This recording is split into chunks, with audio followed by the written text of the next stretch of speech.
people start to realize our differences aren't as big as they seem. I couldn't really understand the magnitude of what was going on. I know a lot of people were affected. You know, it's still that divide. From the All Indiana Podcast Network and Wish TV, this is Our City, Our Voice. You look a lot different at it. Everybody was kind of spinning about what it was and what was happening. Everything's changed. Everything's changed. Celebrating Black History is being brought to you by ESKENAZI Health, McDonald's, Richard M. Fairbanks Foundation, and BOSE, McKINNey and Evans. Good evening and welcome to Celebrating Black History. I'm Phil Sanchez. And I'm Alexis Rogers. Throughout the month of February, we join the nation in celebrating Black history.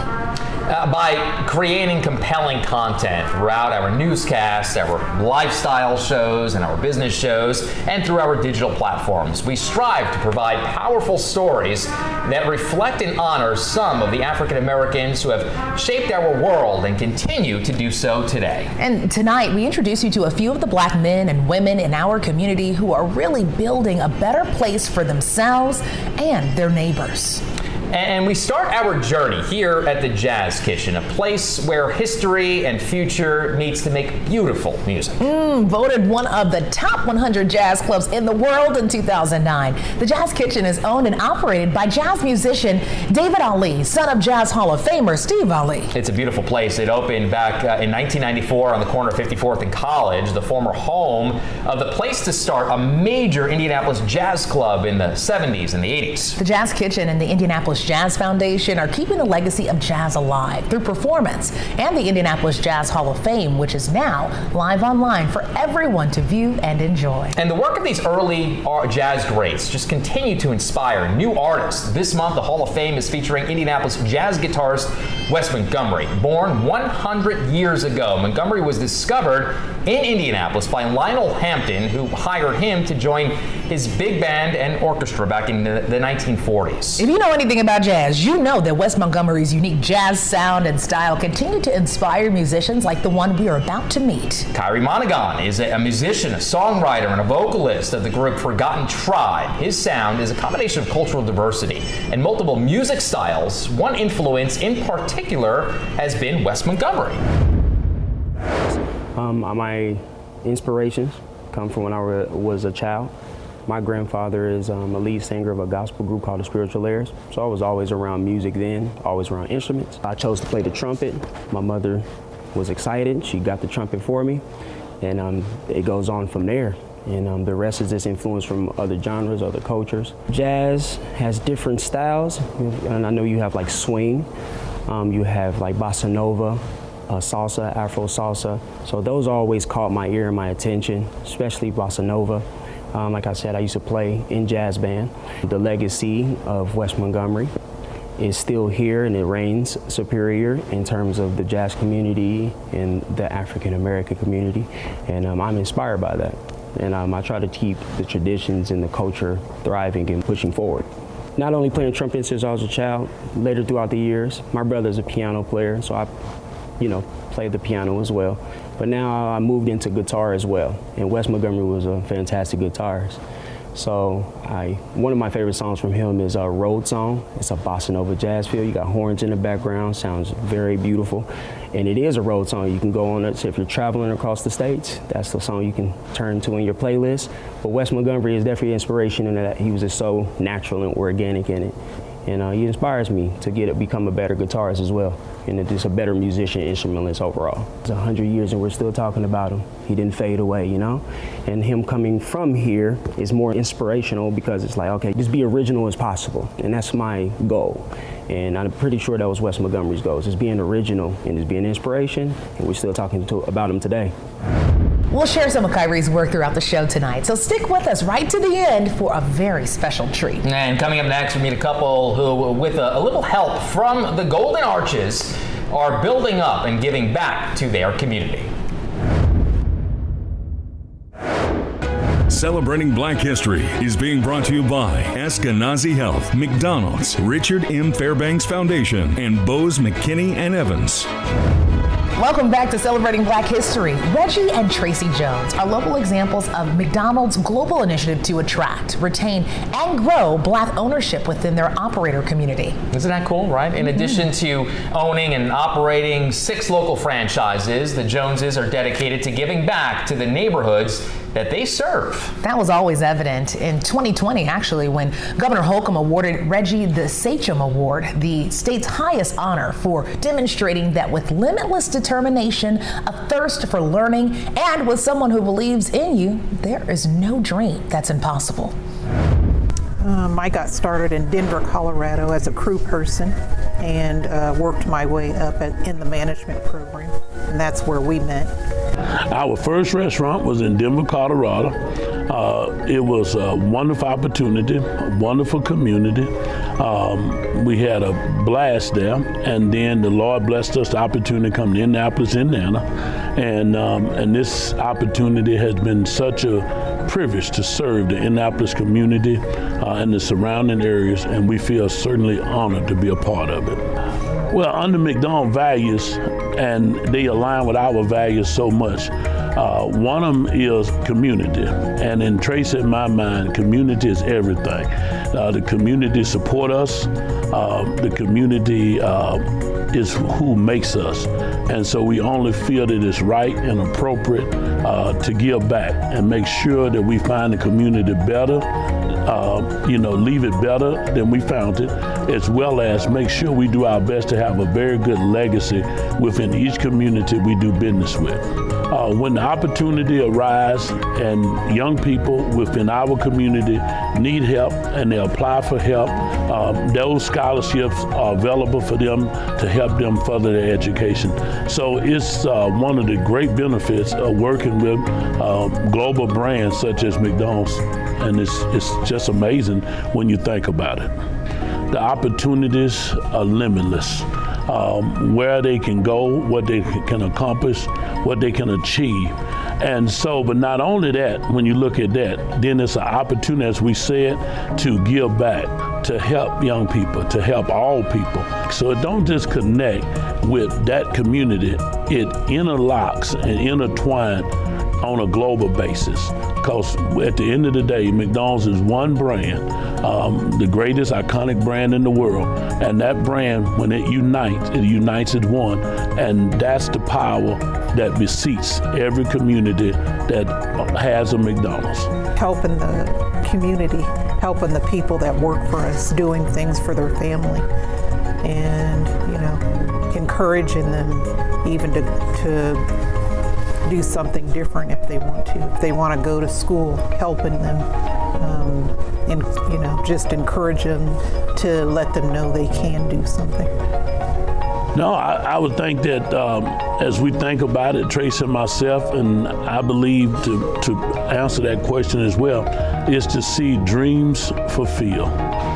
That is certainly an exciting and rewarding phase of being a part of McDonald's. It's very exciting when people's dreams are fulfilled and they come back and say thank you for being a part of it along the way. What a great couple they are. They right? are so amazing. Look, when we come back, we take a look backstage at a new musical that's Broadway bound. Celebrating Black History is being brought to you by ESKENAZI Health, McDonald's, Richard M. Fairbanks Foundation, and BOSE, McKINNEY and Evans. And welcome back to Celebrating Black History. The Broadway bound musical 5 Points premiered this month at the historic Walker Theater. And isn't that pretty cool, right? Hosted by the new nonprofit Discovering Broadway, the goal is to make Indiana a launching pad for Broadway productions. Wish TV's Amisha Ramsey brings us this story. The director of Discovering Broadway is working to make Indianapolis a launching pad for Broadway productions. Now, the hope is to turn Indianapolis into an incubator for new musicals in hopes of going to Broadway. Joel Kirk is the CEO and founder of the company Discovering Broadway. The organization hosts multi-week writers' retreats for Broadway-bound talent. When I think of great cities, they tend to have strong business, good sports, and strong arts and culture.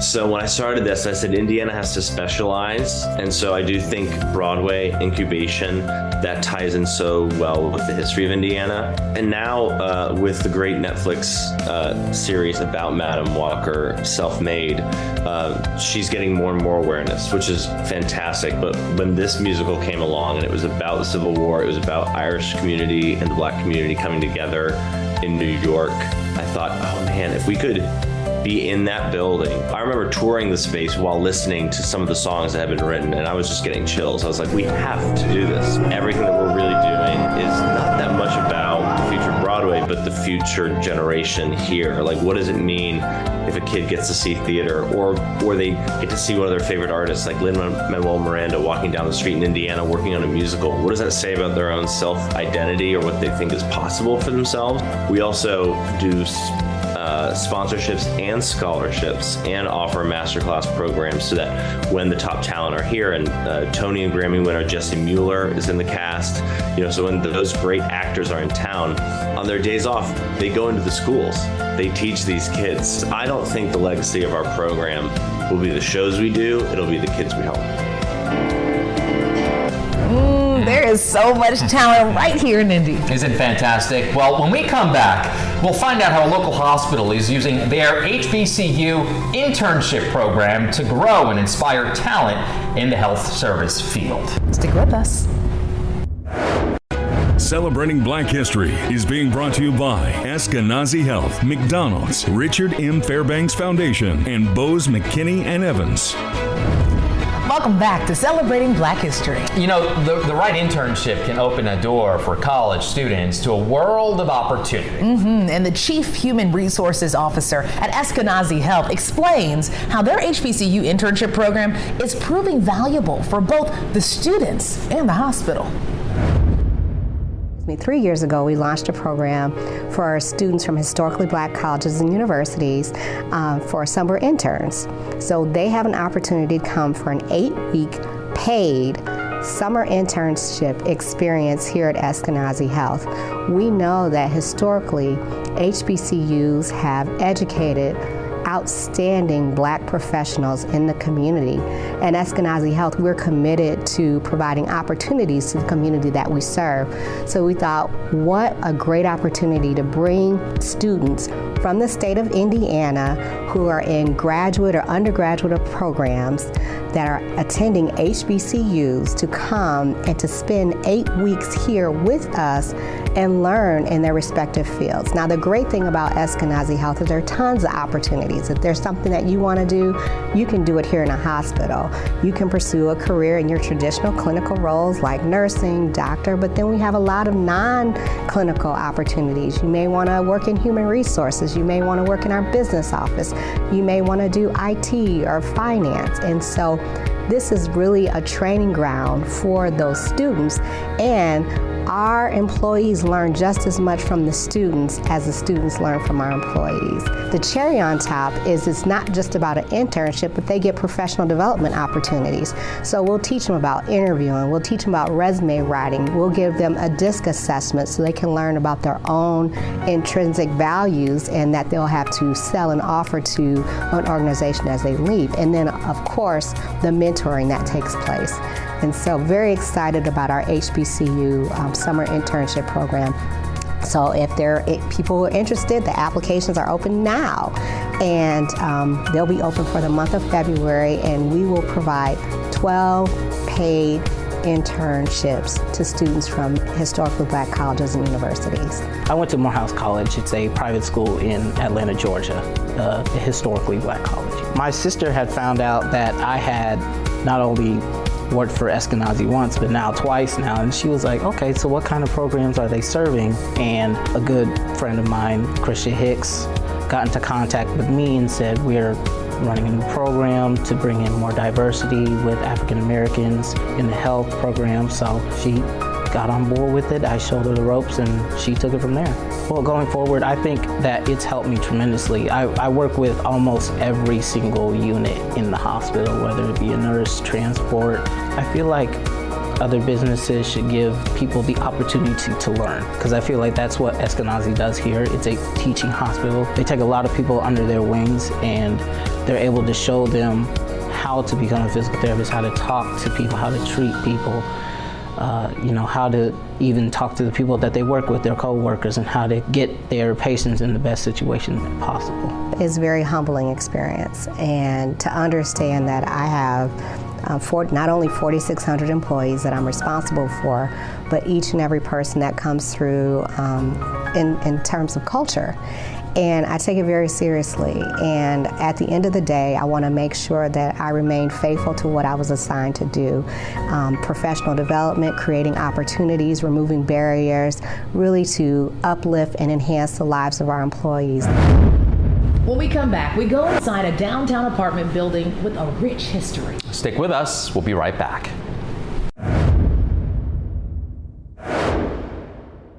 Celebrating Black History is being brought to you by ESKENAZI Health, McDonald's, Richard M. Fairbanks Foundation, and BOSE, McKINNEY & Evans.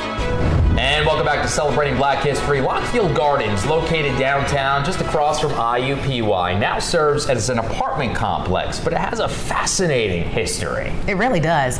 It first began as the first major public housing property in Indianapolis, specifically designed for African Americans. Wish TV's Cody Adams has this story. Lockfield Gardens is right in the heart of the city, right across from the campus of IUPUI. It now serves as open housing for many people across the city, but at one point, it was a vibrant community for African Americans in Indianapolis. In an effort to bolster the economy as part of President Franklin Roosevelt's New Deal, the Public Works Administration funded 50 low-cost public housing projects in 20 states. Lockfield Gardens was the first major public housing property in Indianapolis. They had new state-of-the-art appliances that were emerging at that time. There were open spaces, there were courtyards and playgrounds. But Lockfield Gardens didn't come without controversy. In order to build the new housing project, many homes on that property were declared slums and ordered to be demolished. It displaced people who were already there when they demolished the existing homes. Many of them did not qualify because they didn't earn enough to live there, so they had to migrate to other parts of the city to live. Hall says the creation of Lockfield Gardens also created an intentional divide at the time. There were white housing projects and black housing projects, so then it created the segregated divide. So where people may have lived together based on income, now they were based on race. Lockfield Gardens opened in 1938. Long before that, Indiana Avenue was a flourishing area for black culture in Indianapolis. It was the residents that took this ownership and really built this community together. The residents who lived there continued to build a place where black Hoosiers in the city could have fun, relax, and watch their families flourish.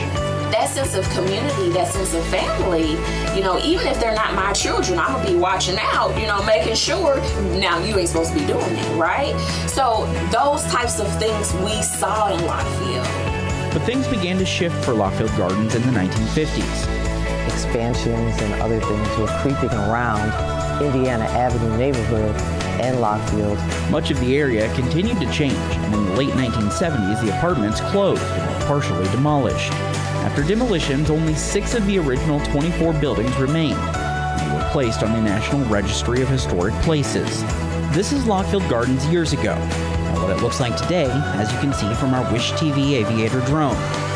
The next time you drive past Lockfield Gardens and you think about these buildings and the role that they play in the city now, think about the role that they played in African American history here in Indianapolis. Remember when we started, we promised something really, really special. And when we come back, the music of Kyrie Monaghan. Stay with us right here.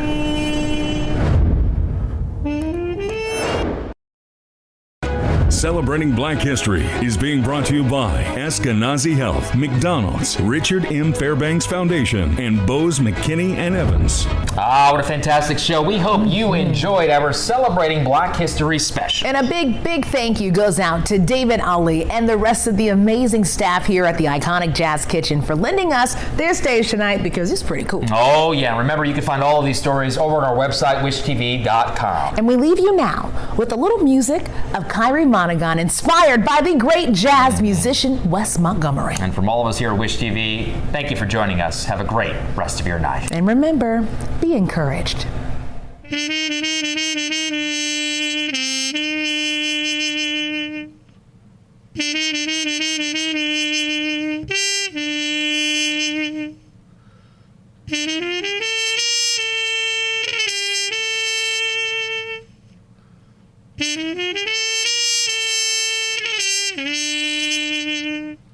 Baila conmigo, prendele la música muchacha, vente con la música mi reina, mija, mija.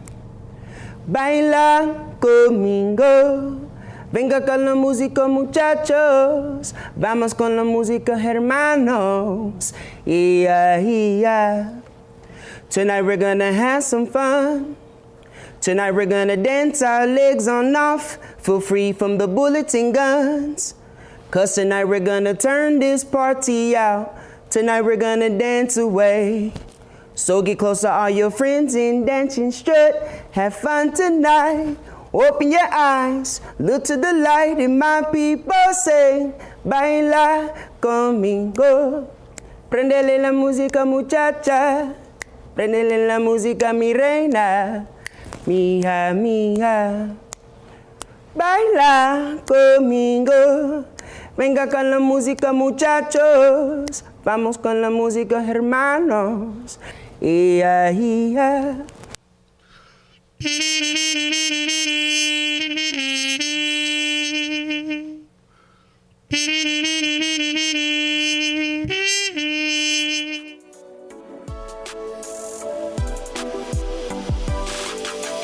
Discover more at wishtv.com. And when you follow Wish TV on Facebook, check out more podcasts from the All Indiana Podcast Network now at allindianapodcastnetwork.com.